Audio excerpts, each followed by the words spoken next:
Nakapag-out na nga pala ako sa trabaho mga guys at paalis na nga din pala ako ng company dahil uuwi ako dun sa bahay na inuupahan ko. Nakabili na nga pala ako ng motorcycle mount kaya kung mapapansin nyo, maayos na yung pagbibideo ko kapag babiyahe ako. Nakasabay ko lang dito yung mga kasamaan ko sa trabaho. Kung mapapansin nyo, nasa una na yan, Pilipino din yan. Meron din yung bahay na inuupahan sa labas. Di ko na lang din sasabihin yung pangalan niya para sa privacy niya. Hanggang 5 PM nga lang pala yung duty namin ngayong araw ng Martes dahil wala kaming masyadong gawa sa company namin. Sobrang lamig nga at nakakatamad na magbiyahe. Halos umabot na naman ng 15 degrees Celsius. Yung lamig niya dito sa Taiwan mga guys. Hopefully na sana'y tapusin niyo itong video na to dahil ipapakita ko sa inyo kung gaano ka-convenient magmaneho dito sa Taiwan mga guys. At sasagutin din natin yung mga ilang katanungan ng ating mga kababayan na kung paano daw mag-apply dito sa Taiwan as factory worker. Ito nga pala mga guys, bago ako kumaliwa ay nag-box muna ako dito sa gilid. Napakagaling 'di ba? Iwas aksidente o disgrasya. Ganito ka-convenient mga guys yung traffic rules nila dito. Nang mag-go na nga pala, ay syempre umalis na din ako.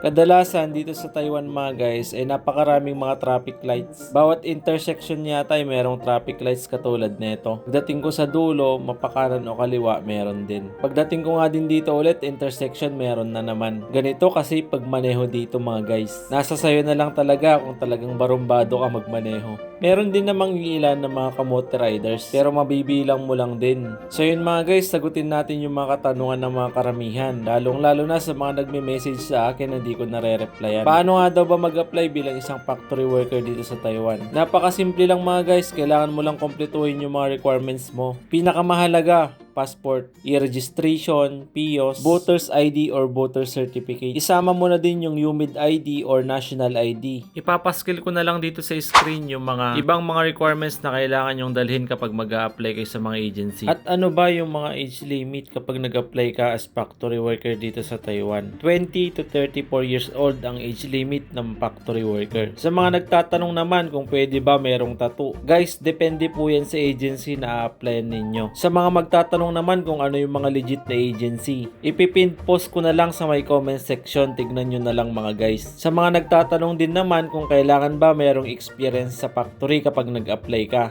guys, mas mainam po na meron kayong experience sa factory kapag nag-apply kayo para agad kayong ma-line up or matanggap. Yun kasi yung trabaho na pupuntahan nyo dito sa Taiwan, kaya yung hinahanap ng mga agency ay merong experience. Kung college graduate ka naman pero meron kang working experience sa ibang field or trabaho, try mong mag-apply, baka sakaling matanggap ka. Ang height limit naman ng factory worker mga guys is 160 cm.